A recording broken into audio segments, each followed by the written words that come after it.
So hello everyone, I welcome you all to Saurabh Pandey UPSC YouTube channel के अंदर। अगर आप सिविल सर्विस एग्जाम की तैयारी कर रहे हैं, इस चैनल से ज़रूर से जुड़ें।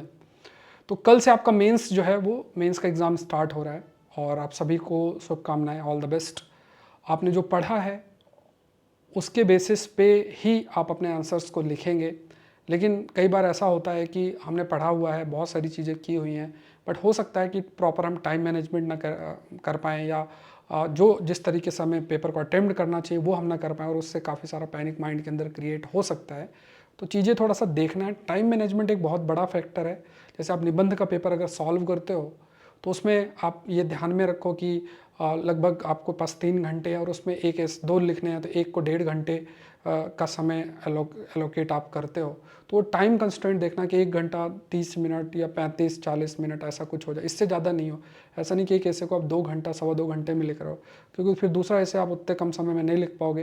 तो एक ऐसे में अगर आपको मतलब बहुत ही कम नंबर मिले और दूसरे में ठीक ठाक मिल गया, फिर आपका ओवरऑल स्कोर डाउन हो जाएगा। तो टाइम का बहुत मैटर करना है। टाइम को हमेशा से ध्यान में रखना है कि इतने टाइम पे आप फ्रेमवर्क बना रहे हो, इतने टाइम पे आप अटेम्प्ट कर रहे हो, पूरा लिख रहे हो, तो टाइम के पर नज़र बना के रखना है। जीएस में भी सेम चीज़ लागू होती है। जब आप पेपर आप ओपन करो तो पीछे जो पेपर चिपका हुआ उसको निकालो और फटाफट पहले उन क्वेश्चंस को देखो जो आप अच्छी तरीके से जानते हो, पहले उनको अटेम्प्ट करो।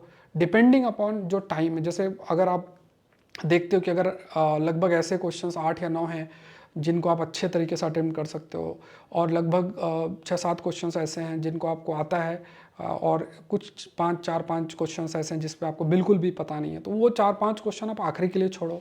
और उनका जो टाइम है लिखना, कुछ ना कुछ लिखना, छोड़ के तो कुछ भी मत आना।